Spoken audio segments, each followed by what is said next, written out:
All right. So I have for us this example. This is from HEB. Okay, and we're going to talk a little bit about the differences. I challenge you guys, next time you go to the store and you're buying, you know, the mandado for the day with your mom, with your family, look at the stickers of where your produce is coming from. Okay, look at all the varieties. We're going to send out 2 eggplants side by side so you can see the differences. This one's all, charamusqueada, it's all, you know, it's traveled for 1,500 miles is what we said, yes. Right? It's got, but it's still big, right? It's so big, full of water. And then versus this fresh one that's picked. Look at the difference on that already. And this one's actually purple. Look, you can see kind of that slight purple, right? So we're gonna send out these 2, and then the weight is, you know, this one's kind of hollow versus, you know, this one. So we're gonna send out these 2 so you can actually see the color, right? And then we're gonna start assembling a dish, right? So a lot of people, the reason they don't get CSA boxes is because they're like, I don't know what to do with it. Yes. I don't know, and that, you know what, that's our job, to show you how exactly we can do a little bit of something. So we're gonna start cutting that. While I'm preparing the dish, I'd like for you to have, if you have any questions for Shakira, we're gonna talk a little bit more about vegetables. We're gonna talk about maybe how much does it take for this to grow? How do you know that? How have you learned? But first, let's take some questions if we have any. And then Rachel will go around and give you the eggplants. Show everybody the eggplants. Yeah. Or Sheldon. Oh, we have questions. Yes, just listen. Hello. I have a question. Can we exit out of what kind of materials or ingredients to plant? So you're gonna have to have a growing media, a place where its roots can grow in. So there's so many options today. So you can start with soil.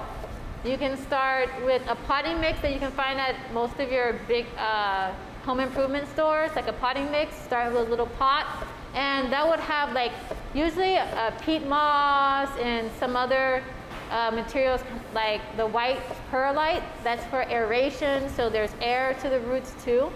So you can start small, like as small as like a little container that you put the potting mix in, or you can actually start growing your plants directly in the ground. You know, you clear out some space, clear some grass, and you can start in there. And just to get started, you need that growing media. Even some people, they grow actually out of water, hydroponics. So, you know, there's some towers that you can get, and you actually grow your plants in a cylinder of water. But they need to have nutrients placed in there. But you can start with first, your first base is a good growing media. Soil fertility, because the nutrients in your food is going to be what you're putting in the ground. Me as an organic farmer, I always like to add some extra nutrients, so I will add compost. And most of you might have heard of compost. It's just basically the materials like green materials like grass or wood clippings that have been broken down by microbes so that they can release all of those nutrients and energy back to the plant. So you might need some compost, and there's a lot of different places available where you can buy the compost. We buy a lot of ours from the city of McAllen. They have a composting facility, and you can get a bag for really, really cheap just for your garden. So you'll need some compost. You'll need seeds. There's packets at the department stores that you can buy. Where do you get your seeds from? I actually get my seeds from several different suppliers from up north in Maine and New York, but I go to them because they sell organic seed, and also they sell rare varieties, like the eggplant that was a little bit different, the different types of kales. You can get a wide range of colors, and I'll show you some pictures in a little bit. So you'll get your seeds, and then once you get your seeds, you're gonna need to water them. You know, all plants need those basic things like water, sunlight. There they are. And there's gonna come a chance, you know, a time when you're growing, you're gonna get pests. It's inevitable, you know. We're here in the valley, there's tons of mosquitoes and ants and bugs that, you know, they're everywhere. So they're gonna come and be attracted to your plant. So you need to have some type of way to control it, but without the pesticides. And so what we use is something very common and basic in your homes that kind of repels them. So we use garlic spray, like peppers. That's cool. We're gonna get some garlic spray. Yes, garlic spray, peppers. And then some bugs, you know, they don't like soap. So we mix soap and oils together, and that kind of closes off their breathing. And so that's another way to control pests, you know, with just basic items in your home. You don't have to go and buy a lot of different products. So that's what we use to help with the pests. And then eventually, you know, you might need some tools for harvesting, you know, some scissors or knife, but those are just basic things to get you started. When we farm, you know, on a bigger scale, you know, we had to get irrigation equipment instead of a little watering can. We had to get a tractor because there was 20 acres to grow. But for you, you could just use like a small hoe, a shovel. So that's what you need to get started. Some very basic things. Some potting mix, your seeds, a little spray bottle to spray your plants in case you want to put some garlic on them because the pests are coming, or some soap. And you can get started like that. But I can share a little bit more of our story and show you like what. We actually have another question for Oh, you. awesome. Woo. All right. Hi, Shakira. I just want to say this is a great presentation, and I've been inspired. I actually have 5 acres. I was just wondering, how much of a budget are we looking into if I want to start? Maybe start something with some kind of a produce, like I know you mentioned some brands and some gnomes. Like, how can we get started? I gotta see who's got 5 acres. Oh, yes. Who's got 5 acres? Well, I'll be your produce test taker. For us, it depends on your scale. So for us, with our little CSA program, you know, you're gonna need to have, you know, your seeds. So my seeds cost me like $200, and that's like for the season. So that's a basic cost. You need seeds to get started. So you might need a couple of tools. Maybe you want to invest in a nice hoe for weeding. You want to get, you know, maybe instead of like a spray bottle, we get a backpack sprayer, so we can apply the natural products to the plants. Those range around $100, and the tools, maybe spend $100 in tools. So maybe we're at $400 there. Woo. You're gonna need a little bit of water. You're gonna water them, so you need to factor in the cost of the water. And then if you're making most of the products from home, you won't have to spend as much. But there are products available at, you know, your home improvement stores that you can buy. Like I spent about maybe $200 on like my potting mixes, some fertilizers, compost, and maybe the garlic and the soap sprays and things like that. So when we actually got started, we applied for the Young Farmer Grant, and I think it was about like $5,000. And with that, we were able to get our business off the ground for 3 years. And so you don't really have to invest that much, but you do have to have a commitment to keep going. That's what you really need. You need to have that desire and the passion and the interest, because there's going to be hard times and disappointments. Like, you know, overnight, some caterpillars ate a ton of my They're my so spinach, cute. and you know, I was so disappointed. But you know what? I chopped off the bad leaves and it grew back. So you know, you need to have also that desire and the interest to learn to get started. Man, caterpillars, that's the real threat. Yes. Next question, we have another one for you. All right. How much is for the box of vegetables in the opener? Yeah, the vegetable boxes are $30, and you get about 6 to 10 items.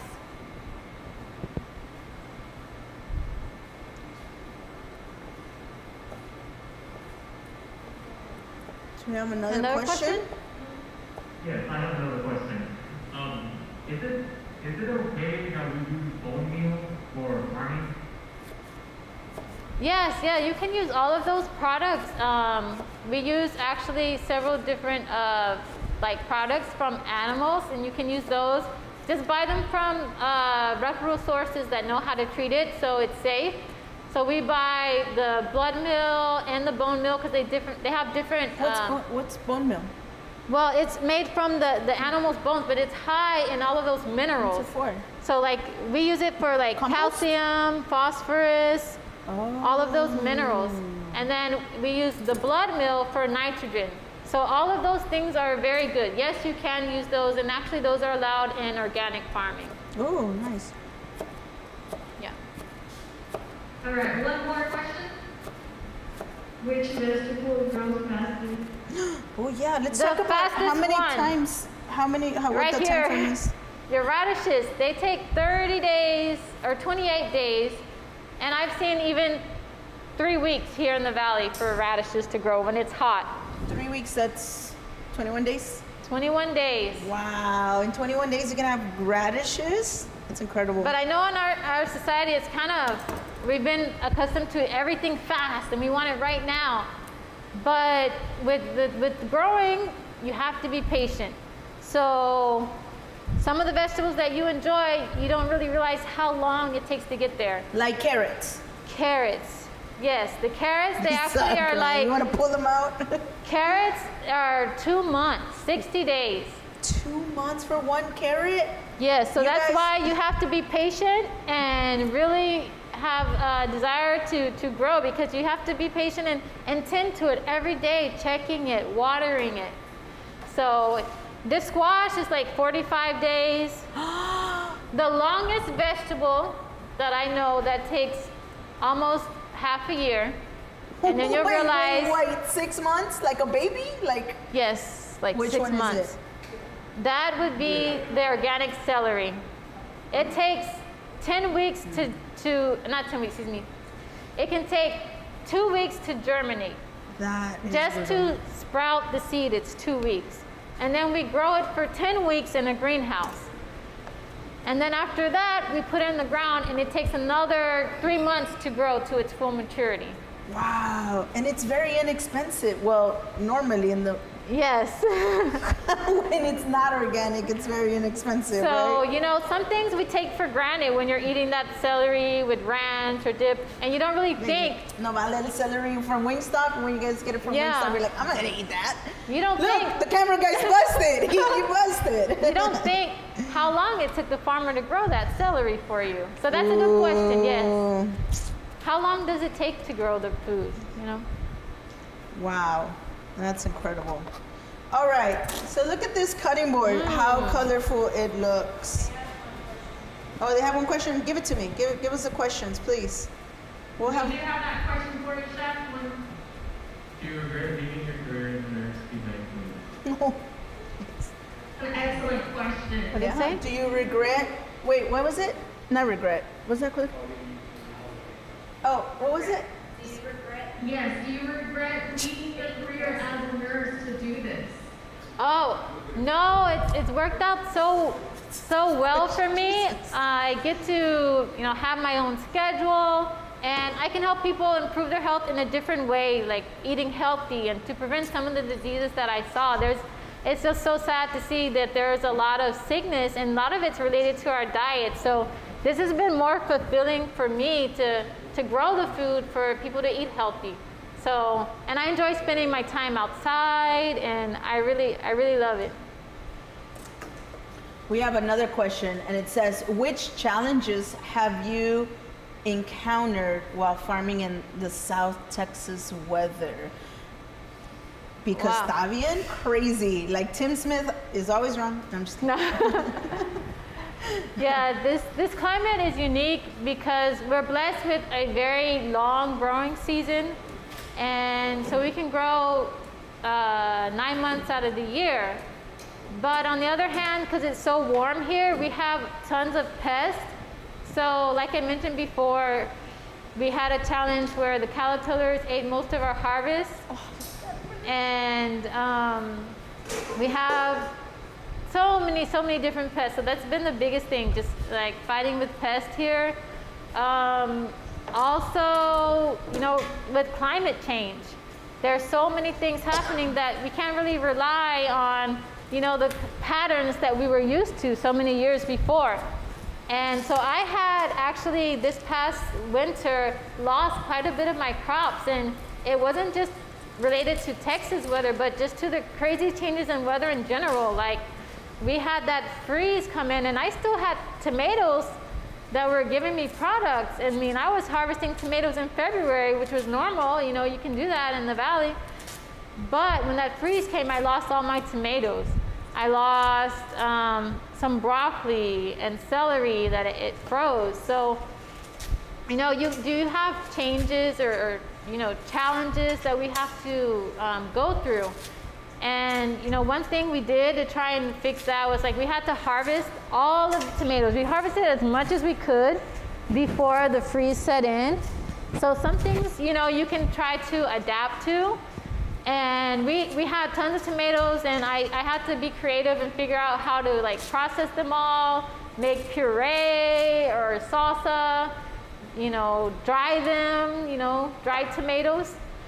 So, you know, we just try to use as much as we can, and sometimes crops, you can still use them if they do get a little bit of damage, you know, so we try to preserve them, like the pickles. And maybe we didn't have any leaves anymore, but like the pickles, we could preserve those, so we made pickles. Or even the jalapenos, we canned them. So there's a lot of different challenges related to weather that we had to go through. And even some like unknown challenges that you'll face that we had to do, you know, finding help.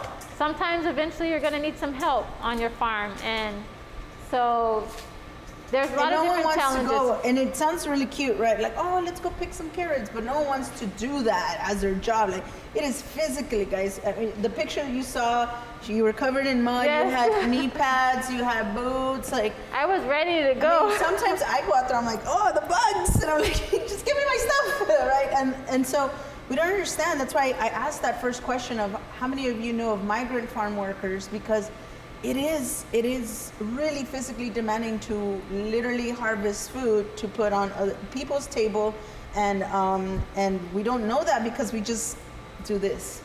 Esta sí me gusta, and then you get it, and then the process is done for you, right? The only choice you have is, do I get the 68-cent bananas or do I get the 28-cent bananas, right? That's really the only choices you have to make as a consumer.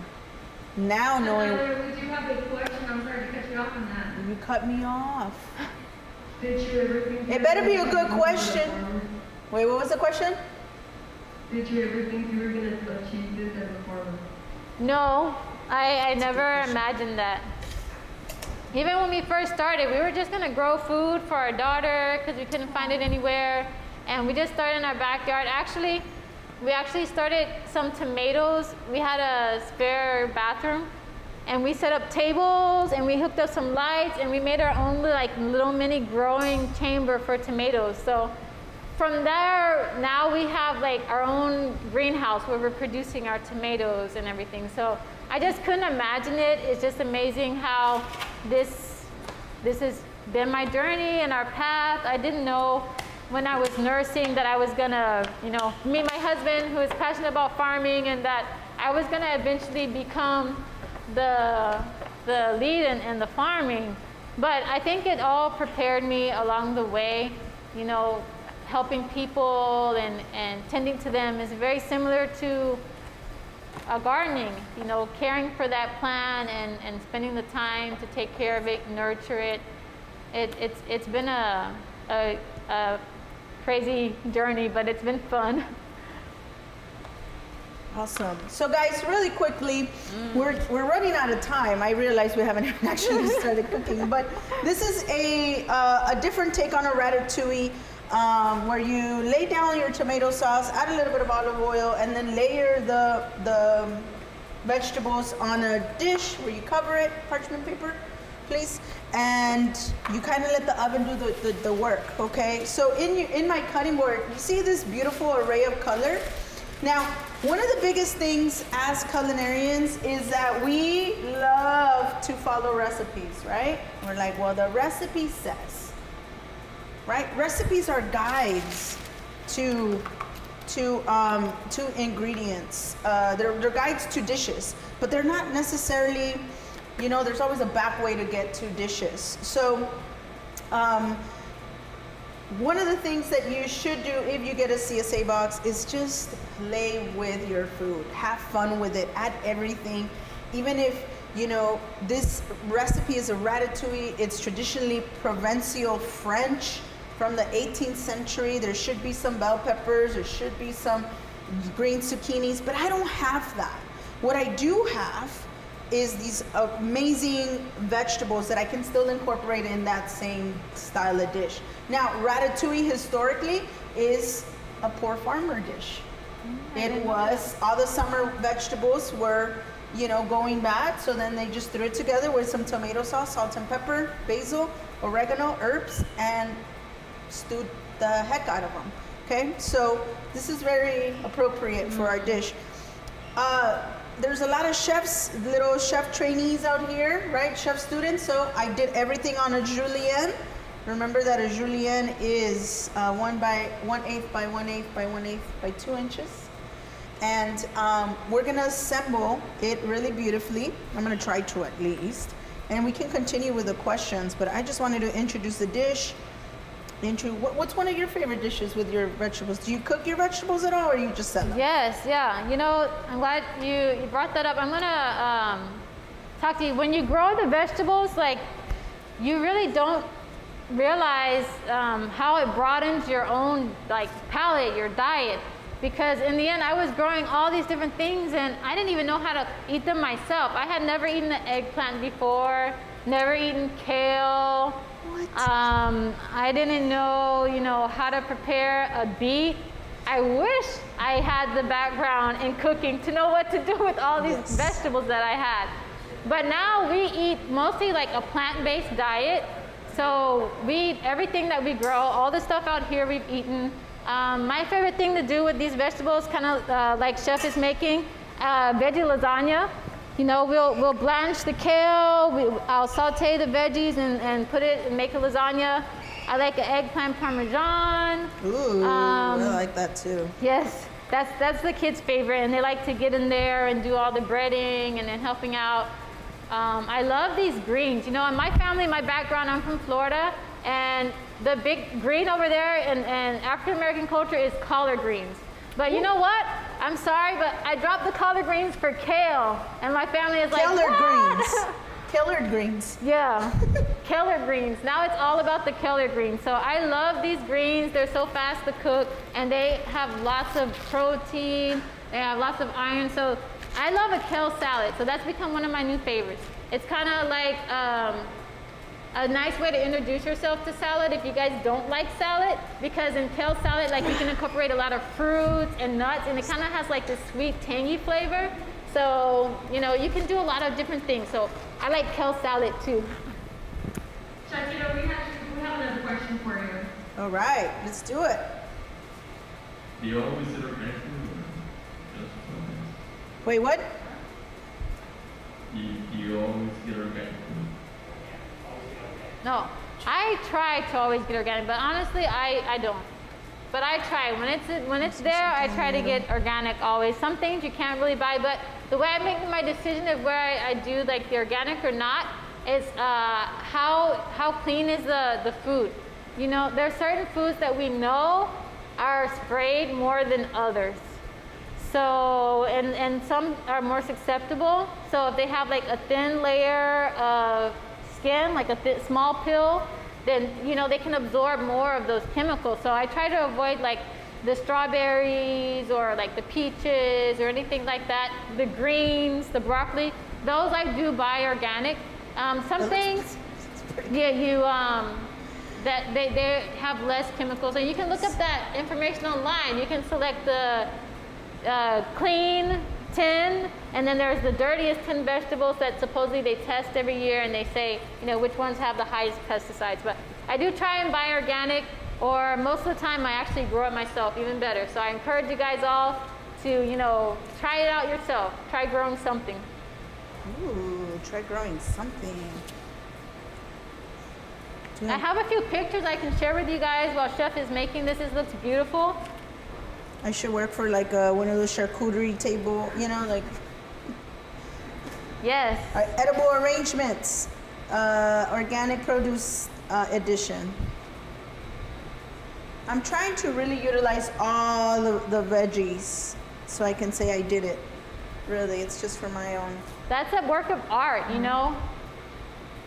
How you can put all of that together. There we go. Just like this. So sometimes when we grow the vegetables, we don't really know how to prepare them ourselves, and we like to go and share and visit these the restaurants. That's how I met Chef Nadia at her restaurant. So I like to see what the chefs come up with, and I also try and play around with things a little bit myself. So, you know, I've tried cooking some of this eggplant. I made eggplant parmesan. Saute this. We've made just some roasted vegetables. I don't know how you guys like to prepare your vegetables. As a novice, I probably don't have as much experience as you guys might have in the kitchen, but what I always tell my customers is just chop it up and stick it in the oven. So Yeah. I roast a lot of the vegetables too. Shakira, a question online from viewers watching from home. What challenges have you encountered here in South Texas? My challenges have been just finding property, land to borrow. When we first started, I mentioned we borrowed land from a neighbor. And then we found a friend that could help us. And eventually they needed their space and their property. So we were kind of lost without space to plant. So we went through 4 different farms. And each year we had to start all over. That was a very big challenge until we were able to apply for our loan. So finding properties to grow on, looking for help. You know, right now, it's hard to find people who are interested in working out on the farm. That's the biggest challenge right now that we face is... Who needs a job out there? A ver. I'm hiring and volunteers. So that's been the biggest challenge right now. Just keeping people interested in farming and farm jobs. It's hard to compete with different locations where you want to be inside, you know, when you're out in the computer. But there's advantages to working outside too. So that's been a hard challenge, you know, finding labor, people willing to work in the fields, and also finding a place to grow. And there's other challenges too that I didn't think I would face, like, you know, navigating all of the rules and regulations that come along with farming. Now we are organic certified, and you know, that's a process you have to go through. Actually, someone comes out to your farm and they inspect all your fields and all the products that you use to give you that stamp of USDA certification. So that was another challenge. So you can't too. just say, I'm organic. No. Oh, because if your vegetables are cochinas, then they're like going to be, there's a lot of guidelines. What's one of the toughest guidelines to meet? The toughest one is all the paperwork. Because you have to be organized. Farmers do paperwork? Farmers, yes. You have to have a background and accounting and managerial skills and financing. And so they will come and they'll do an inventory. How many seeds? Where did you buy the seeds? Is there such thing as an illegal seed? Well, they don't allow you to use the non-GMO seeds and organic. Oh, so gotcha. we have to show proof with receipts or labels. We have to show receipts of all the products that we put, and they'll go and they'll test them. They want to see, you know, what are you putting on the crops? So that's also a challenge when we went through that process. But now we've been organic certified for 7 years. Woo. Can you get your seeds from Walmart? Yeah. Yeah, you can buy seeds from Walmart, Home Depot, Lowe's, those little packets. And that's enough for you for your backyard. Yeah, those are good seeds. I've grown some of those too. Do you have any more questions? Oh, okay. Would, How do you grow avocados? I've been trying to grow my avocados. Oh. They never do anything. how do you grow avocados? And then we also have another question over there. I'm not an expert on the trees, but I have started my avocados from seed. You can actually grow them, but the trick is some people do it the wrong way. Actually, when you grow your avocados, usually the point goes down. So I don't know, when you place the seed in the cup, you want to plant it with the point of the avocado going down. And then once it grows to maybe like this height, you're going to actually want to graft it. Avocados will take you like 7 years before it gives you a fruit if you don't graft it. And what grafting is they take a piece from a mature tree and they attach it to this young fruit. And they combine together, and then that part from the mature tree is going to produce faster. So you're going to have fruit in maybe 3 years instead of waiting 5 or 7 years. So maybe that's why maybe your avocado hasn't given you any fruit yet. No, I've just been throwing it in the ground and like watering it. Okay. I have to put it in a cup first, or like. Yes. You have to graft it. Grafted is the technique that you would use to make sure that your avocado tree sprouts and stuff. Yeah. Grafting. Wow, wow, wow. That's amazing. Any other questions? We're officially in Q&A. Crickets? I have some pictures I love to show them of different stuff. Let's do it. Let me show you what we grew. I don't know how to get it back here. But I'll just show you some cool pictures of things that you can grow. Even in this picture, like there's some new vegetables here. So starting at, oh, we don't have it up there. Yeah. But yeah, there's a lot of different things you can grow. That's the nice thing about growing your own vegetables. Like we have a bok choy in the bottom left corner. Wait, what's bok choy? Bok choy is a Chinese cabbage. It's in the cabbage family.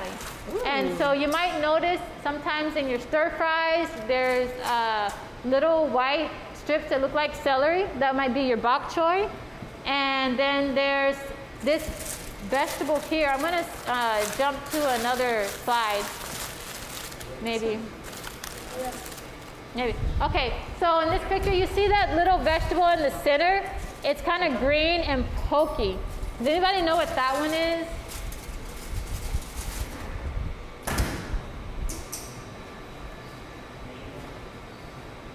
Okay. No? No? Which one? I'm going to go jump to another picture if I can. I don't know how to jump to another picture. Let's see. We just got to get out of here. Whoops. There we go. Where can we? How do we get to the picture, Chef? Oh. I was going to try and share the screen again. Mm-hmm. No. This one? The mouse. Oh, okay. There we go. Whoa. Yeah, that one, that's the one. My ratatouille smells Yeah, good. no, I wish you guys can to smell the- it out there, but you're gonna have ribs, so. Okay, got that one? Okay, here we go. Whoa. Beautiful.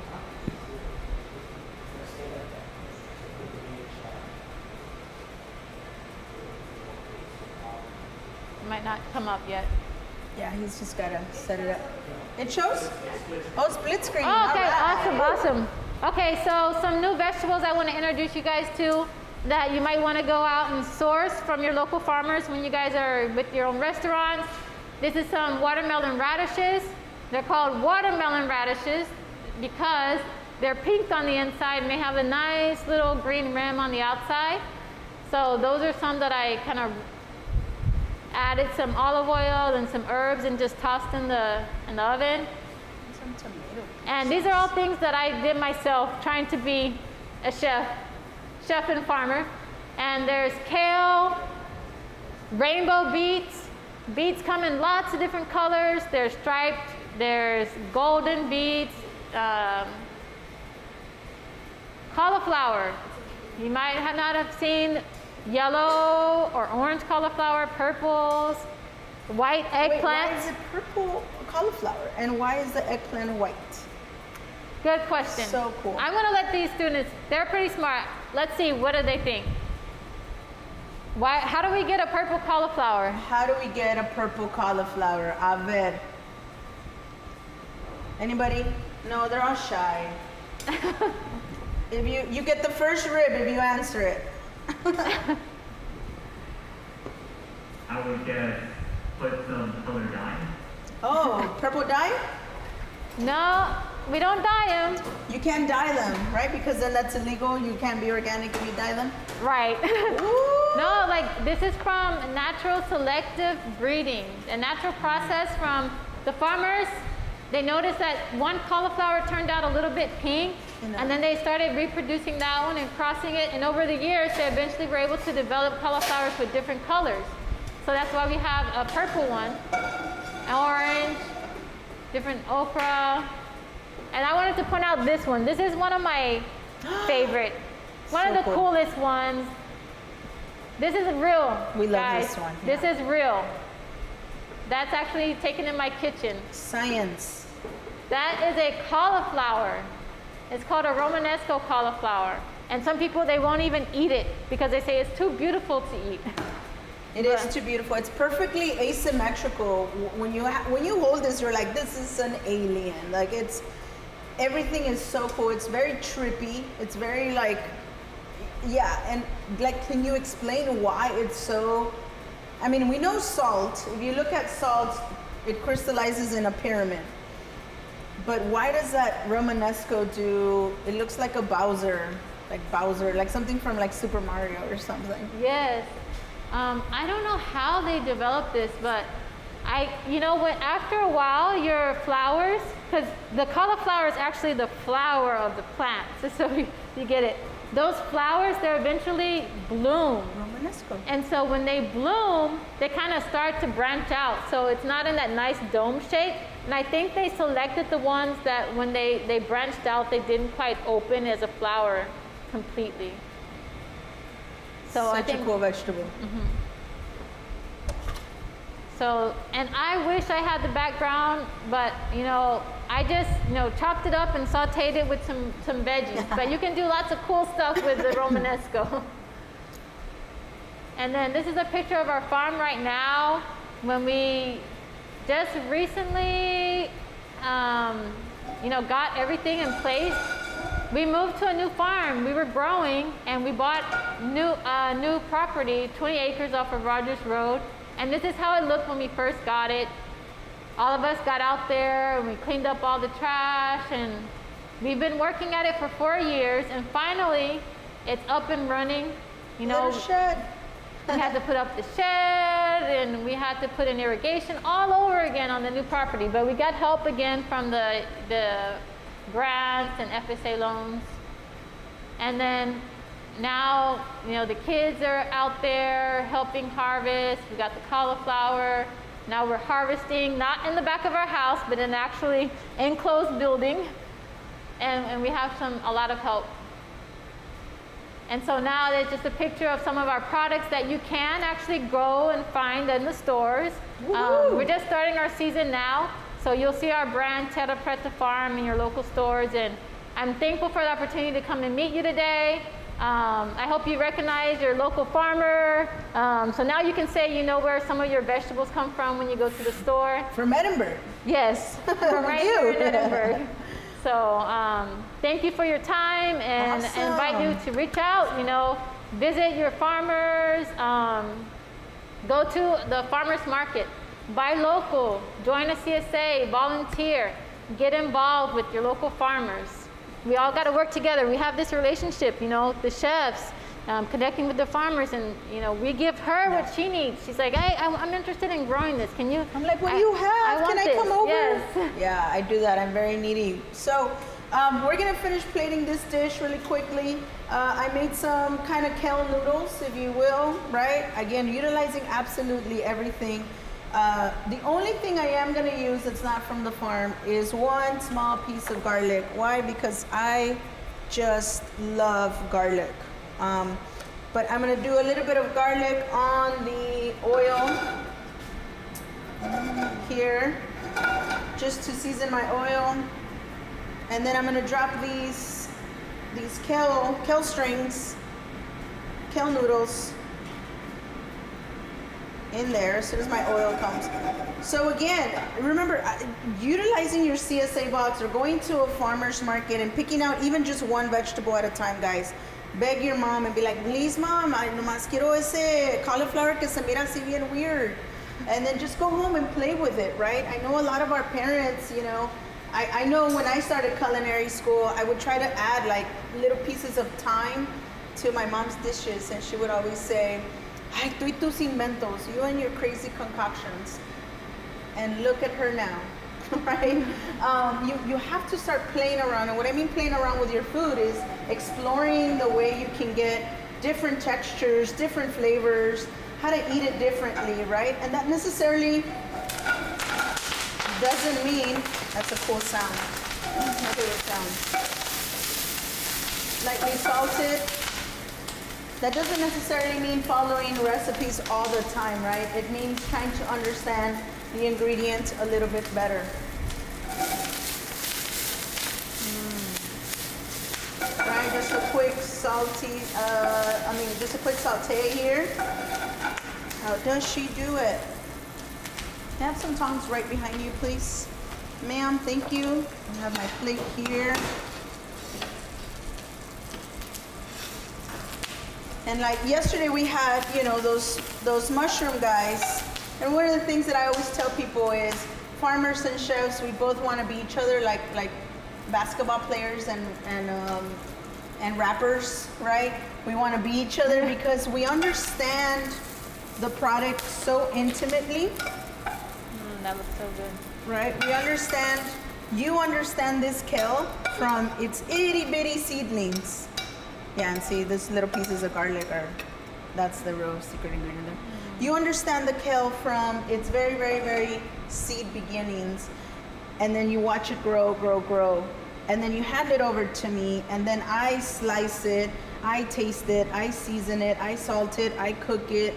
And there's two different intimacies happening, right? Where you watch it grow, and then you watch it in its realized potential. Yes. So it's kind of like track stars. You guys you guys are in high school, track. You hand off the baton. Yes. And there has to be this symbiotic relationship, and that's why I love and I respect farmers so much, is because it is a lot of hard work, and we treat the way you can thank your farmer is by absolutely treating your food with respect. And cooking it to its utmost potential, right? So I have a little bit of, look at that beautiful array. I'm not covering it with tomato sauce because I want us to see the beautiful array of veggies here. But all this stuff,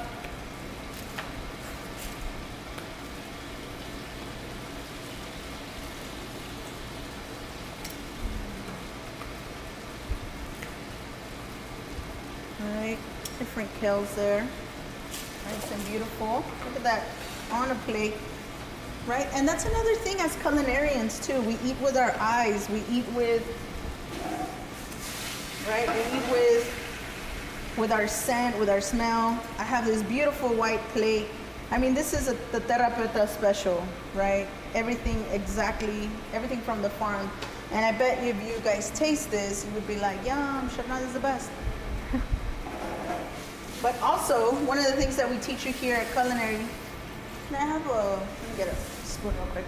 One of the things we teach you here at culinary is to be an artist, right? Mm-hmm. We're not just cooks, we're artists. We're historians, we're storytellers, right? We gotta tell, I think I'm just gonna do on one side.